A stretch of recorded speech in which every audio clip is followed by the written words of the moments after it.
Hello everyone. So మా startup కథ చెప్పుకునే టైం వచ్చింది. సో ఇప్పుడు నేను ఆకర్షణ ఒక క్వశ్చన్ అడుగుతాను నేను.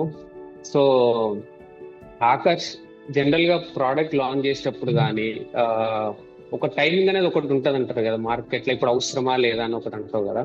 సో ఇప్పుడు మనం కెరియర్ కోచింగ్, కెరియర్ వెల్బింగ్ అని మాట్లాడుతున్నాం. ఇప్పుడు అవసరమా ఇది స్టూడెంట్స్ కి, అండ్ కరెక్ట్ టైం ఇది? అయితే నిజమే. అంటే చాలా మంది అంటారు, అంటే ప్రోడక్ట్ డెవలప్మెంట్ స్టార్ట్ చేసినంత మాత్రాన, నీకు ఐడియా ఉన్నంత మాత్రాన ఆ మార్కెట్ లో దాని నెసెసిటీ లేకపోతే నువ్వు లాంచ్ చేసినా ఎవరికి యూసేజ్ ఏమి ఉండదు, ప్రోడక్ట్ కొనరన్నట్టు. ఆ రైట్ టైమింగ్, రైట్ సిచ్యువేషన్ కూడా important.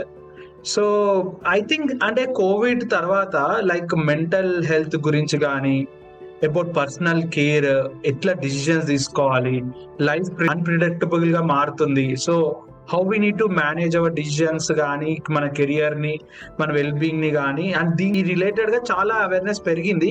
And people also seeking help దీని గురించి. సో ఐ హోప్ అంటే మనము అంటే లాస్ట్ 20 years నుంచి చాలా స్టార్టప్స్ ఉన్నాయి ఈ కెరియర్ గైడెన్స్ డొమైన్ లో. కానీ ఇప్పుడు this is the right situation in Indian market అని నాకు అనిపించింది.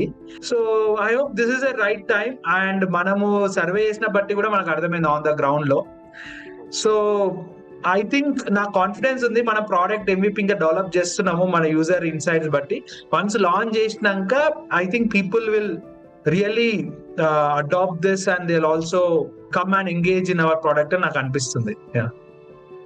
కరెక్ట్ చెప్పినావు ఆకర్ష్. సో మనం మార్కెట్ అనాలిసిస్ చేయడం బట్టి, సర్వే చేయడం బట్టి మనకు అర్థమైంది ఏంటంటే నెసెసిటీ చాలా ఉందని. సో దీన్ని బట్టి ఏమర్థమవుతుందంటే ప్రోడక్ట్ లాంచ్ చేసేటప్పుడు చుట్టూ అనాలిసిస్ చేయాలి, నెసెసిటీ ఎంత వరకు ఉంది అనే మెట్రిక్స్ చూసుకొని లాంచ్ చేయాలి. ఎంత ఐడియా ఉన్నా కానీ, ప్రోడక్ట్ డెవలప్మెంట్ ఎంత ప్రాసెస్ రెడీ ఉన్నా కానీ టైం అనేది చాలా ఇంపార్టెంట్ అని మాత్రం నాకు అర్థమవుతుంది. సో మరి నెక్స్ట్ స్టార్ట్అప్ కథకి వచ్చే ముందు Aakarsh will prepare for this question. So thank you everyone.